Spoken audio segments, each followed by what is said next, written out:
Hello and welcome to the Mindset and Self-Mastery Show.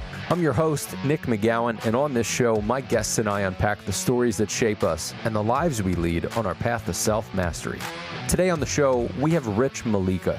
Rich is a counselor and pastor outside of Philadelphia, Pennsylvania, who grew up being taught that men are sociopaths and that beating and mistreating women was not only normal, but it was expected of men, which is completely wrong. But Rich has some incredible stories and insights from his experiences and shares great tips for anyone in a difficult situation or dealing with difficult and toxic people in their lives. So let's not wait any longer. Let the games begin.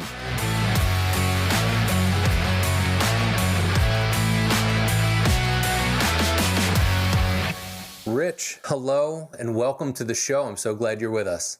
Thanks for having me, Nick. It's good to be here. Yeah, man, I'm glad that you're here. So you and I kind of go way back, but let's say from the neighborhood in a sense. Can you tell us one thing that you do for a living and one thing that most people don't know about you? So I do a lot of work with addictions, human trafficking, as in my role as a pastor. And one thing people may not know about me is that part of my work over the past 10 years has involved a lot of getting people out of situations when they're in human trafficking and they're under pimp domination. That's some pretty heavy stuff right off the bat. Wow. So why would you say that most people don't know that about you? Well, I mean, the people that are close to me know I'm passionate about it, but people that I just kind of know passingly or that work with me as a pastor or as an addiction counselor, I think the majority of people don't even know that issue exists locally. So when I tell people about it, a lot of times they have a misconception about what I'm doing. They think I'm working with foreign nationals or I'm doing international stuff. It's American citizens in Upper Darby to Allentown. Let's take a step back. Give us some context. How did you get to where you're at today and what makes you today? So I came up in a really traumatic family. There was incest, alcoholism, domestic violence, suicide, and I was just really, really struggling, and I thought I found my solution in drugs and in a particular lifestyle. It left me drier than I started, and I didn't want to live that way anymore, but I didn't know what are my alternatives? I didn't see any trailblazers showing me a different way. And then I got to a place where I had a spiritual awakening and I was able to connect to some people that I didn't know existed that were about, coming from the kind of life I had into a life that was healthy and hopeful. What about that has led you to do what you do today? I heard people a lot of times say, like, you become who you needed. And I think that's a lot of my story. I needed somebody that wasn't going to judge me, that wasn't going to, try to control me or put an agenda on me, but that was going to walk and journey with me in love, while at the same time telling me, you're going to step on your own air hose, buddy. Like, you got to switch it up or you're going to get hurt. And I think just, trying to give back what I was given by the people that ended up investing in me just created a whole new life. And I feel like it's who I truly always was. I just didn't know how to be it. So one of the biggest things about this podcast is breaking down the in-between, where you were and where you are now, and that how you got there and how you managed your mindset. But coming from the background that you had to helping the people that you help today, how did you manage your mindset and not become one of those people even back, 20 years ago, 25, 30 years ago, whatever that was? It started with 25 years ago, just believing that, the people that I was encountering that said they were like me, felt genuine, felt honest, and not believing the lie that I couldn't. There was a lot of people that I would encounter that were like, that would say to people like, oh yeah, young buck, don't do this, don't do that, don't be like me, while they're smoking crack or while they're shooting dope. They're telling somebody else, don't do this. And I really seductive lie is, I'm made to be this way. That's all the messages I got from my family. This is what you're worth. This is what you can do. This is what you can accomplish. I was laughed at for going to college. I was laughed at for getting a job as a telemarketer. I mean, that sounds crazy, but in my family, if you were a man, you did construction work, you collected a paycheck, you lived off a woman, like those were your options. So I had to, a day at a time, believe that the things people were telling me could be my life, I was going to invest in, and I was going to shut out the noise and the people hating on me, that I was going to and I had to make it a small increment because it's so powerful. It feels so overwhelming coming from the people that you've known your whole life, the people you love. I just had to believe that just in this moment, I can choose a different path, and that can free me to be who I feel in my heart I am. When you feel like that was your story and that's what you were being told you were meant to be, almost like it was predestined that you were going to be the way that they were all currently being. And how did you change your story? What did that look like? What was that mental workout like? I mean, there's so much, there's so many different ways I can answer that. The one thing I'll say is I had to be around people that had different stories. I had to be around people that got to ground different than I had ever seen. And just, I had to center myself in that. If I was too far in the other old world, gravity just takes over. One of the things that's awesome is I've gotten to help a lot of those people, then come out later. It's like the lobster bucket, or the crab bucket rather. If a crab tries to get out of the bucket, they all pull him down, because they're afraid, he's going to be up on top of me. If one of us gets out, well, then we got a path. Maybe we can all get out together and not get boiled, And I've been blessed to be able to help some of those other folks get out now. The other thing is redefining who I am, like taking an inventory of who I am and redefining it. I was always taught empathy was a weakness. I was taught if you were a man, you were a sociopath and you took advantage of women, you broke their minds so that they needed you. And that's really what I was taught. And I could never do that. So I was, I was weak. I was, insert feminine slurs here. I wasn't a man. And I had to look at who I am and in community and by myself, redefine that. Do you still have conversation with the family members that, forgive me if this sounds a little harsh, but gave you that poison? No, my father died when I was 18, and my mother died 2 years ago. She was the only person that I allowed in, even though there was poison there. There was also love there. It was a complicated relationship.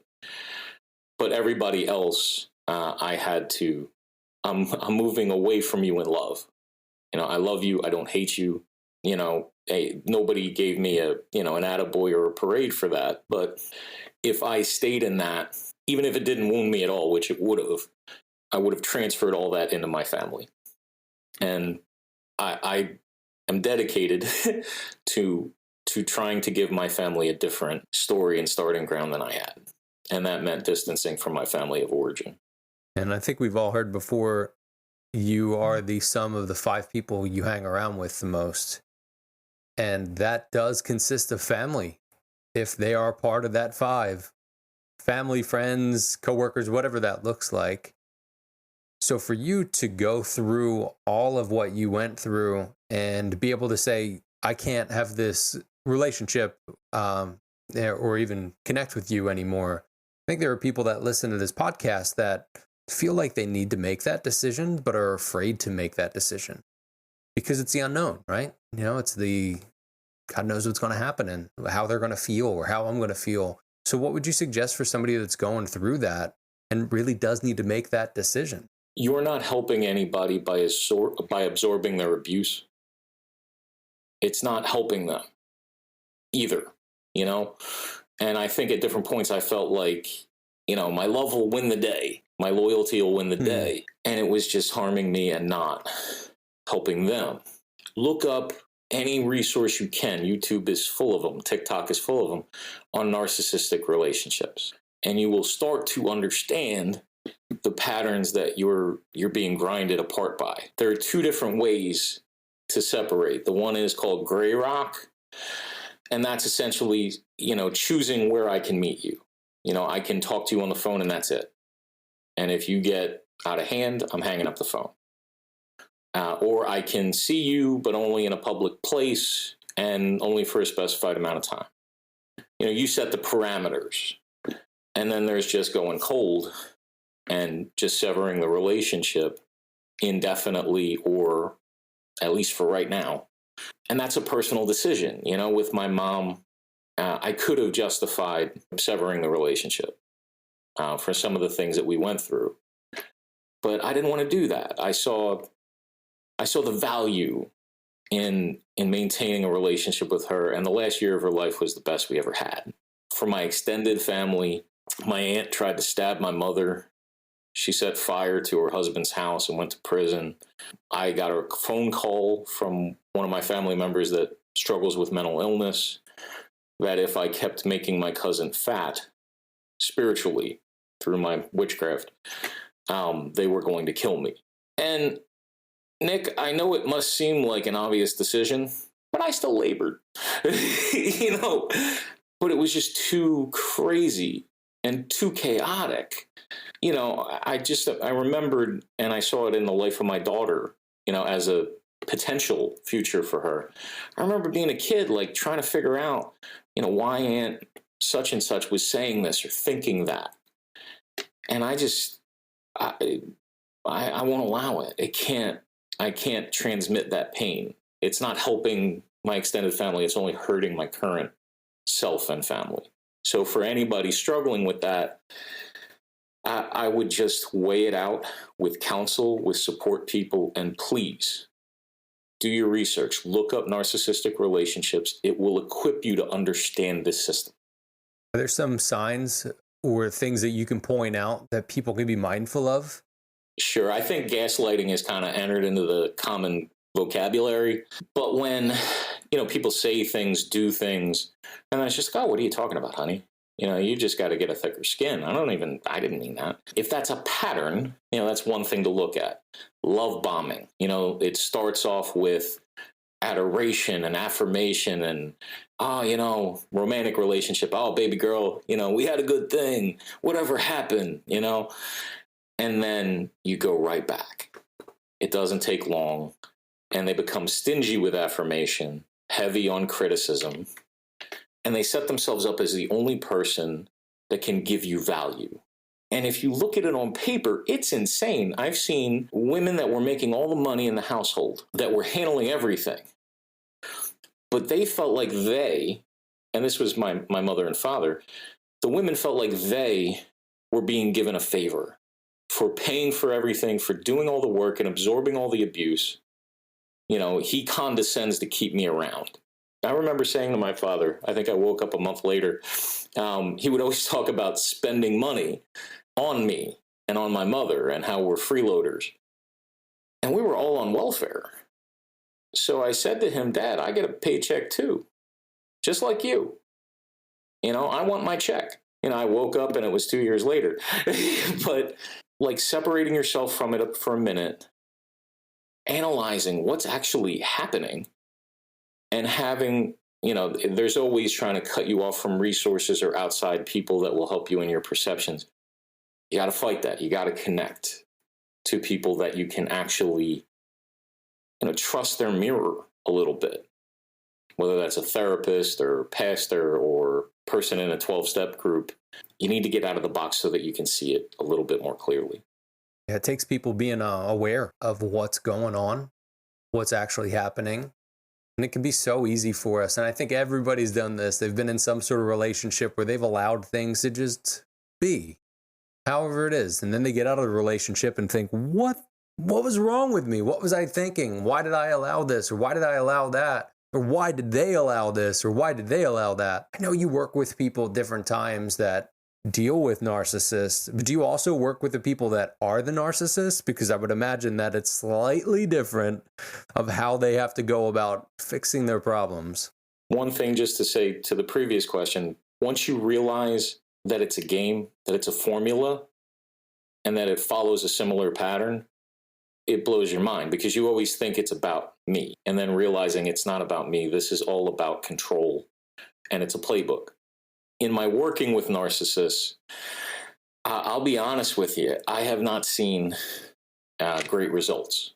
It's very hard to navigate a narcissistic relationship in any way that creates systemic change.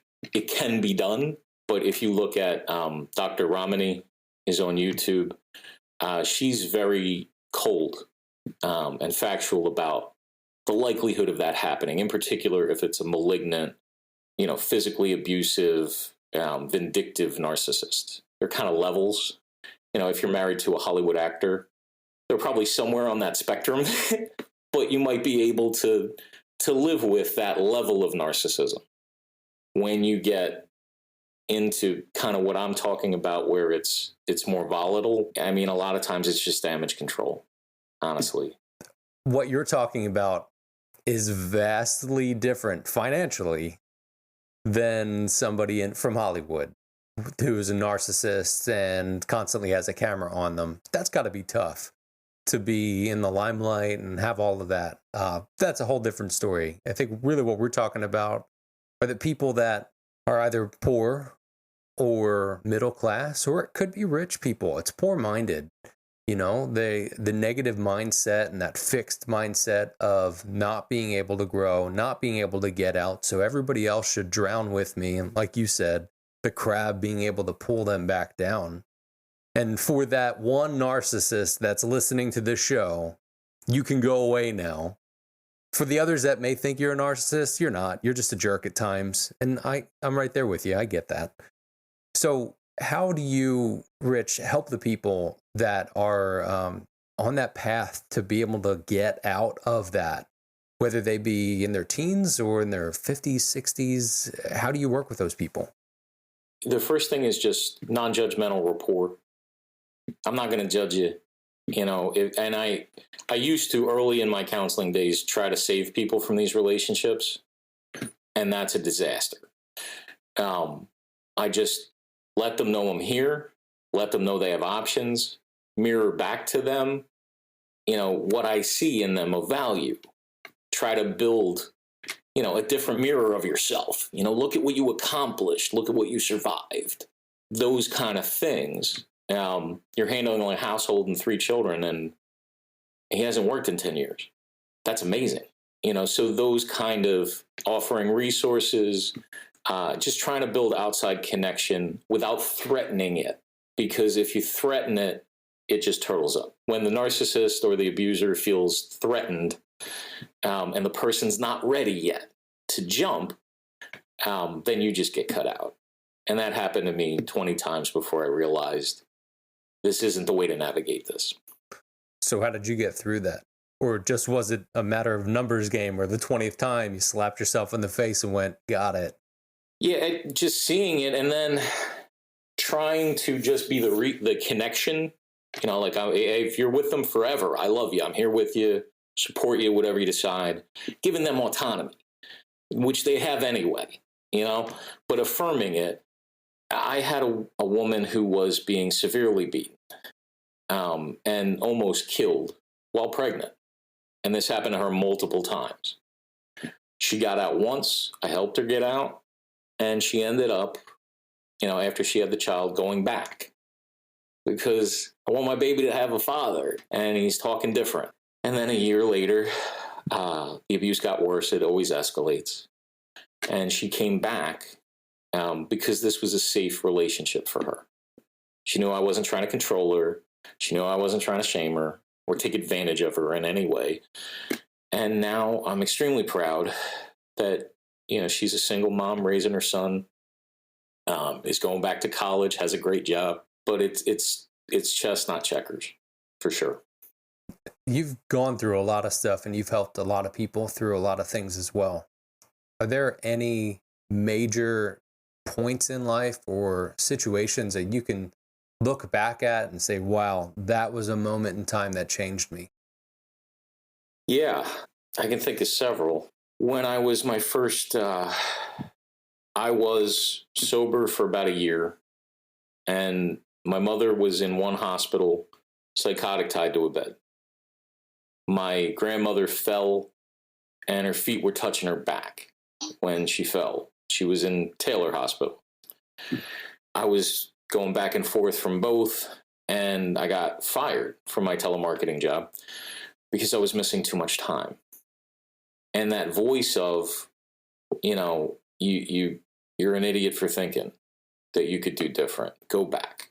What are you, schmuck? Like, what are you doing this for? Was screaming. And I leaned into prayer. I leaned into my supports.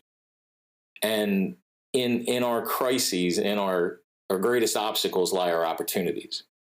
And my mother and grandmother started to talk again. They hadn't spoken since my dad died. I got them both back. And I ended up getting a job at a rehab.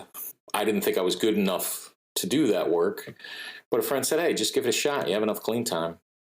And that became the next 23 years of my life. If I never hit that hard time, I never would have broken through. Buddhists call it radical acceptance. Christians call it carrying your cross. Just looking at the obstacle as the way and just taking it a minute, an hour, a day at a time, you get blessings. I got blessings that I never would have found in status quo. I never would have found in just lazy days. They were my best way makers. When I was at the rehab for 2 years, we lost 5 kids to overdose, car accidents, and suicide.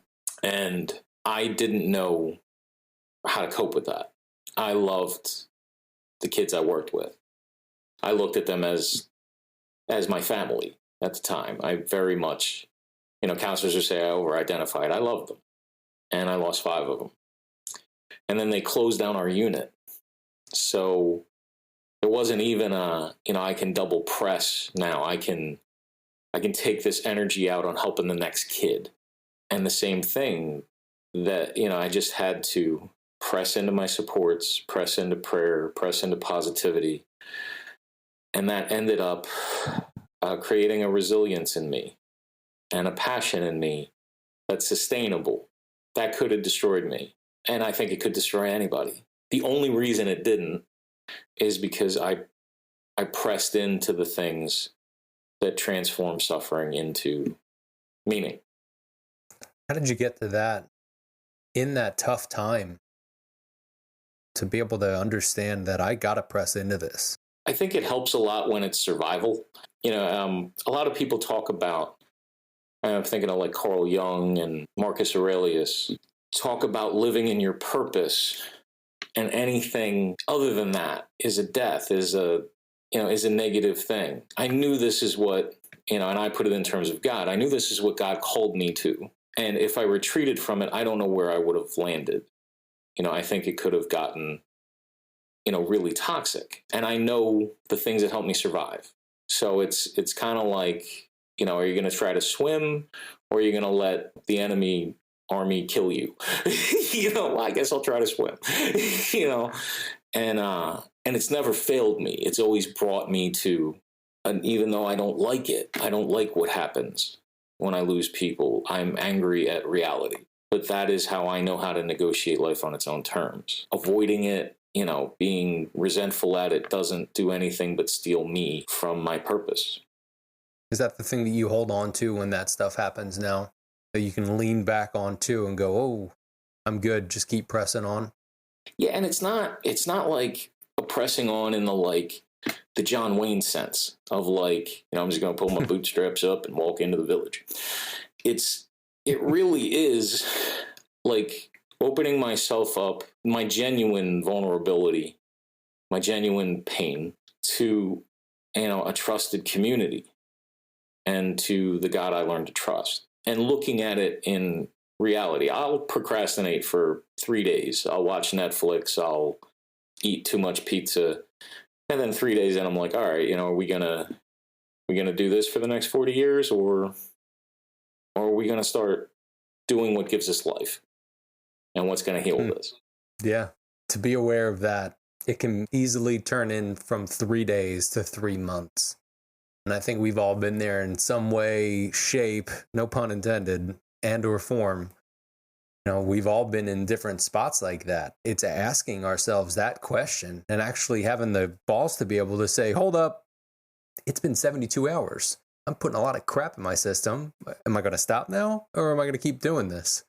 And man, I would not want to be in that spot where I go, I'm going to keep doing this and just continue to make bad decisions. Yet we've all been there, and we've all continued to do that sort of stuff.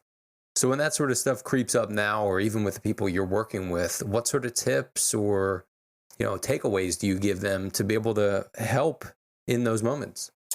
There's a movement called personal medicine. Pat Deegan started it. She was schizophrenic, is diagnosed schizophrenic. And she was told, you'll never get a doctorate. And she said, well, I'm going to prove you wrong. Got a doctorate and created a worldwide system of personal medicine for people who struggle with depression, anxiety, psychosis. Get your tool belt. Make your list of personal medicine. What gives me life? And you got to train in the off season. You got to do it habitually, so that it builds a circuit in your brain, so that when you're punched, if your first reaction is to drop your hands and say, please don't hit me, you're gonna get hurt. But if you train something else in, then that's what comes out. Put your hands up. So for me, it's that. Instead of I'm gonna numb this, it's I'm gonna call somebody. Instead of I'm going to isolate, it's I got to be in the sunlight even though I feel like a vampire right now. It's just giving myself over to the things, the kind of music I listen to. There's times for Johnny Cash, and boy, there's times, Johnny, and not working for me. We need some Stevie Wonder. Get the positivity up a little bit. Another thing I'll recommend for you and for any of your listeners, there's a book called The War of Art. It's by the guy who wrote Bagger Vance. And he talks about when we avoid our calling, our purpose, the negative things that come and emanate from that. So remember, what is my life mission? Be gentle with myself. I'm not trying to be special forces, but what gives me purpose? And how do I organize my life so that it has that? And for me, I can rattle it off. Know your mission statement. I'm here to serve my family. I'm here to serve my community. I'm here to serve the people that nobody cares about. That's it. Personal to me and my faith, I'm here to show everyone God's love and faithfulness. Family, community, people who think nobody cares. Buddhists call it a sangha. 12-step groups call it your support network. Find your little community and make concentric circles. These are the 3 people that are in. You might have to, take a while to build them. These are the people, 10 people that are next circle out.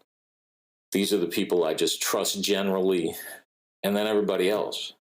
If you had someone you didn't trust with your child, you would not leave your child around them.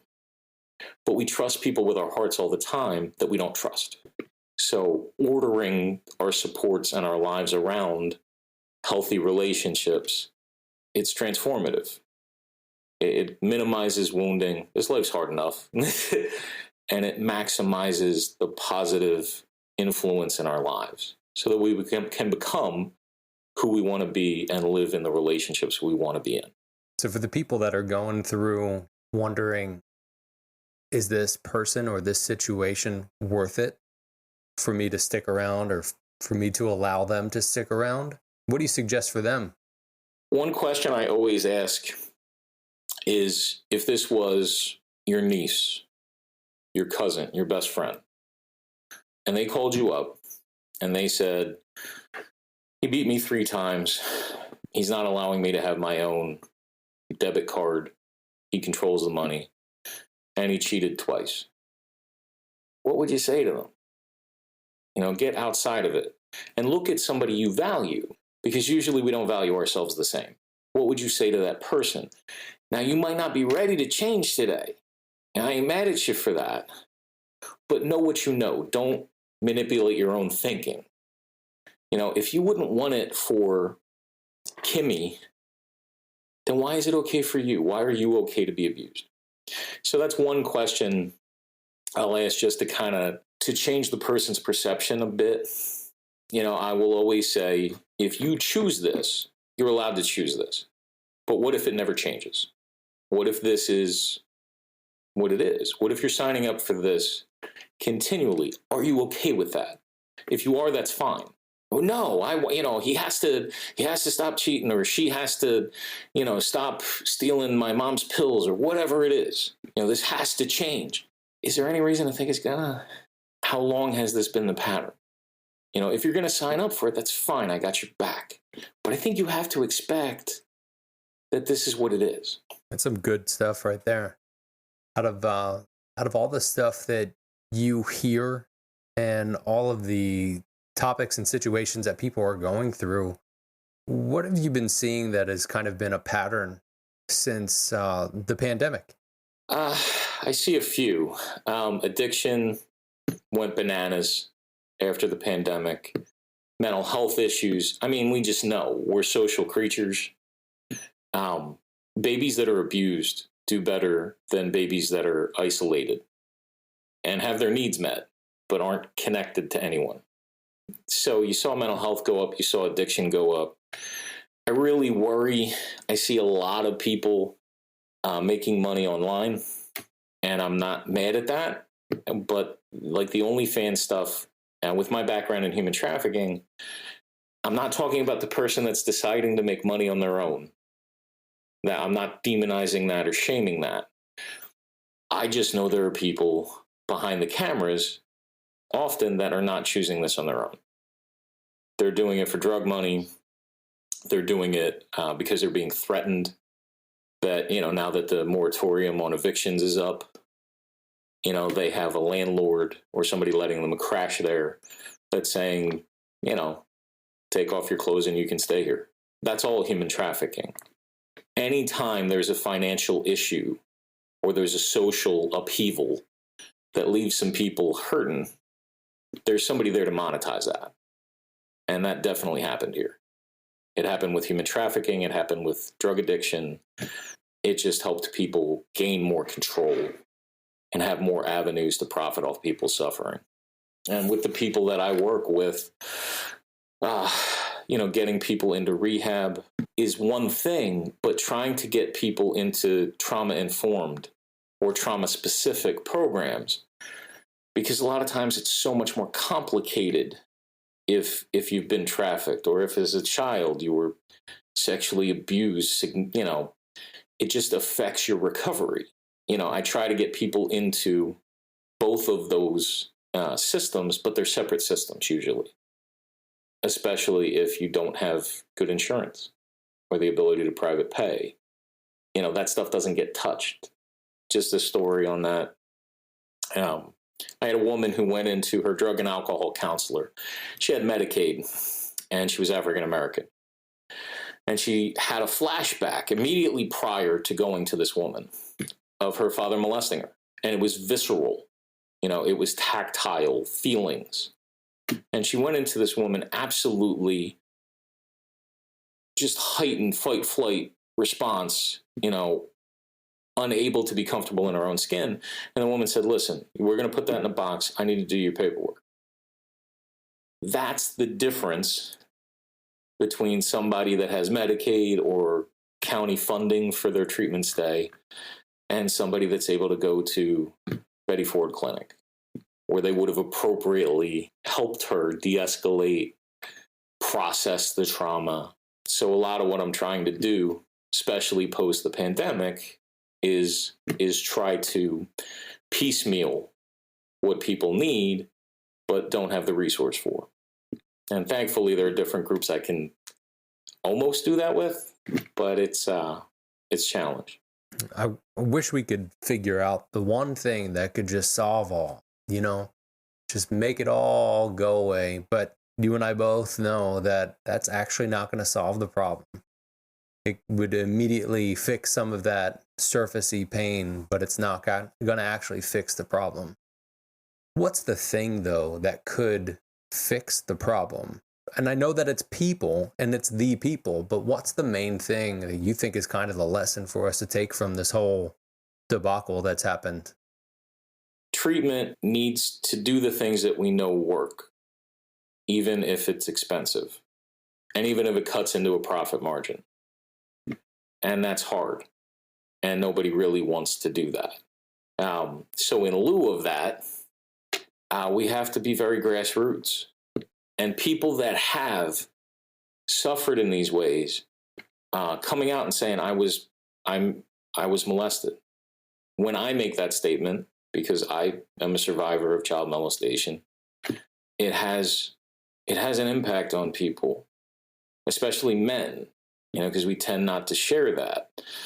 So being able to share that experience, strength, and hope through grassroots opportunities, creating groups where men, women, survivors in general, trans community can come together and process this ourselves, being willing to share resources online that aren't monetized or that aren't monetized by the person we're helping, so that we can just get it and use it.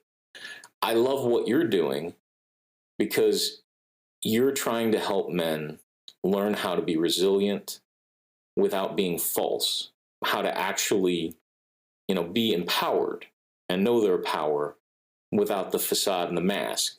And I think that's a lot of, just as a culture, what men need to heal. It's not about being a tough guy. It's not, I told you I was raised to be a sociopath. That was a man. It's about dropping the masks, sharing the vulnerability, and realizing there's more strength in that, in sharing vulnerability with other men so that we can all heal collectively and share in each other's strength, than running from it and acting like a tough guy. I appreciate that. I appreciate the thought and the encouragement with it. I think you're absolutely right that there are things that we all, men, women, doesn't matter, race, color, gender, any of it, we all wear masks at times. And I truly believe it's about being authentic. I often say to people that I work with, look, you have an open door, or I have an open door, and all of this is open for us to talk about. But if you're just complaining over and over, I'm going to call you out on it. But if you're venting, you're getting through things, then great. Because sometimes you need that. You need to go through it, talk through it, and then be able to move on from there. Again, men and women need to be able to have those conversations and need to be able to hear that things are okay. I think we also all need to understand that we're not unique. You're not special. This stuff happens. Some people may hear your story and go, that's nothing. Other people might hear your story and just cry and think, how are you even alive anymore? All of us work through our own things, our own ways.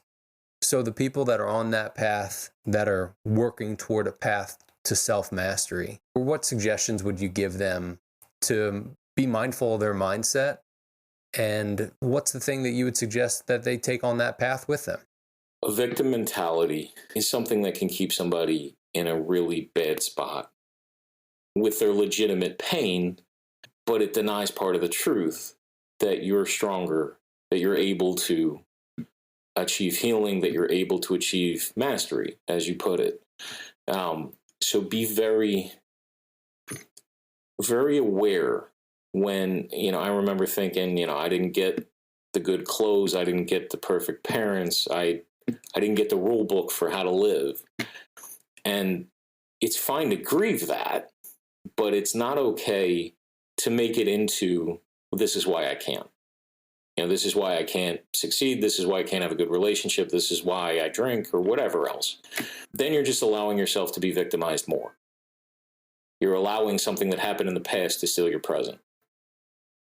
And I think a thing to really solidify in your own being is I'll be damned if I'm going to let them, people that are out of my life now, people that are dead, steal my present life. It ain't going to happen. So I can grieve it, I can process it, but it can't steal my present because I lost enough. I refuse. It's like Gandalf, you shall not pass. Claiming my life now, and focusing on what you can do. A lot of times working with somebody with an addiction in particular, somebody will say, I want to do anything to change my life. All right, well, why don't we get you into treatment? Well, not that. Anything but that. Why don't we go to a 12-step meeting? Well, not that, but anything else. All right, why don't we, get you into outpatient? Nah, not that. Focus on what opportunities you have, what options you have today. And don't push them till tomorrow, because it'll never happen. This is the only day you have to live in. So whatever options you have, choose which one you want. But if you don't, you're choosing what you've had. And if you're tired of it, like I was tired of mine, choose something else. If, try whatever it is, go to treatment, get a counselor, go to the meeting, read the inspirational literature, put my applications out online, see if I get a bite. Do something today that will potentially change your position if you're not happy with it. There'll be resistance to that. You'll feel anxiety about that. You'll try to avoid it in every which way you can. Push past that. Send out the resume. Make the phone call.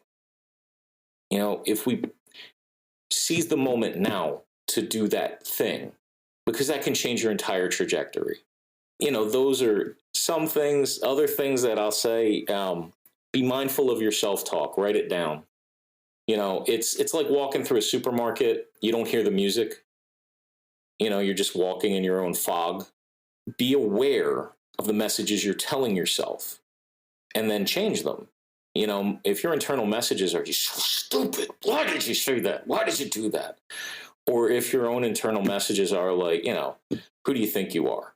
Who do you think you are? Even trying that. Stay in your lane.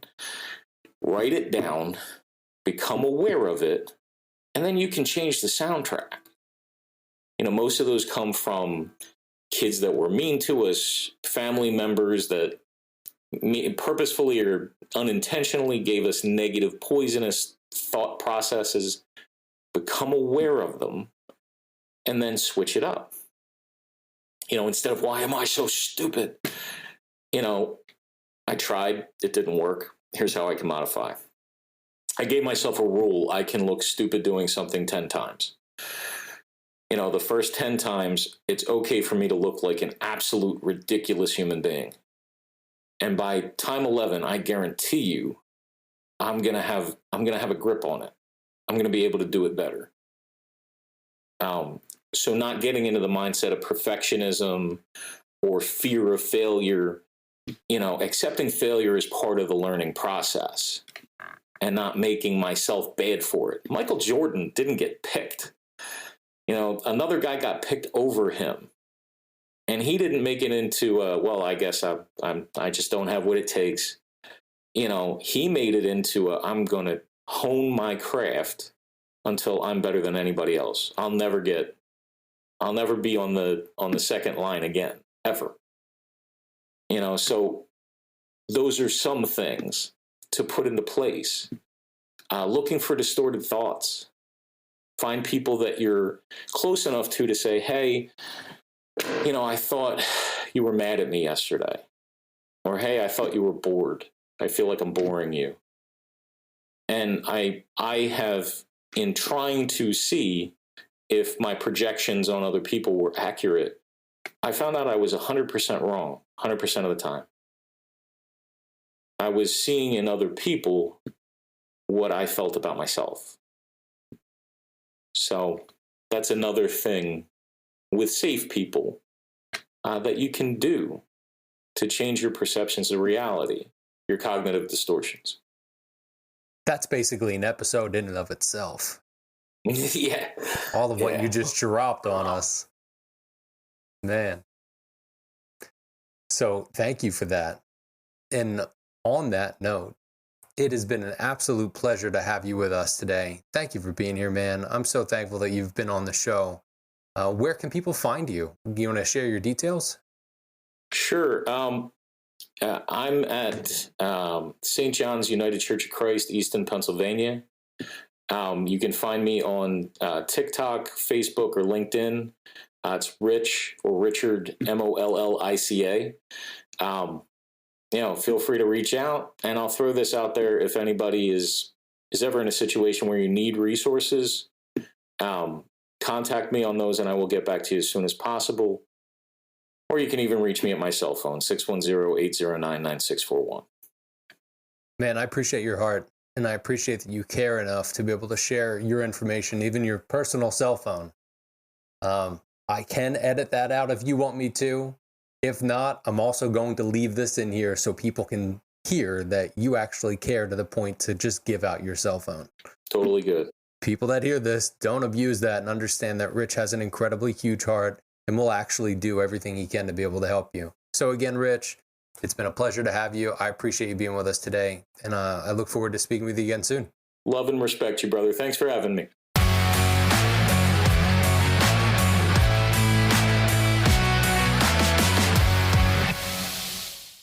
Another great conversation on today's episode of the Mindset and Self-Mastery Show. Rich is a living example of what it looks like to lead with your heart and truly serve others, even when they may not deserve it at all. Everyone is hurt in some ways, and Rich has made it his mission to help those in need. What did you think about today's episode? I'd love to hear your thoughts on the conversation and those deep topics we got into. If you enjoyed the episode, please jump over to iTunes and subscribe, rate, and leave a 5-star review. Those really help other people hear what we're doing and help them as well. And if you really enjoyed the show today, go ahead and share it with your friends. You can check out the show notes for more info, contact info for Rich, and check out other episodes in the Mindset and SelfMasteryShow.com, as well as our YouTube channel. Just go to YouTube and search The Mindset and Self-Mastery Show. You'll find us. Thank you again, Rich, for being on the show, for being honest, for being real, and for being real with us. And thank you to you for taking the journey with us today. And with that, remember, your mindset matters. And so do you.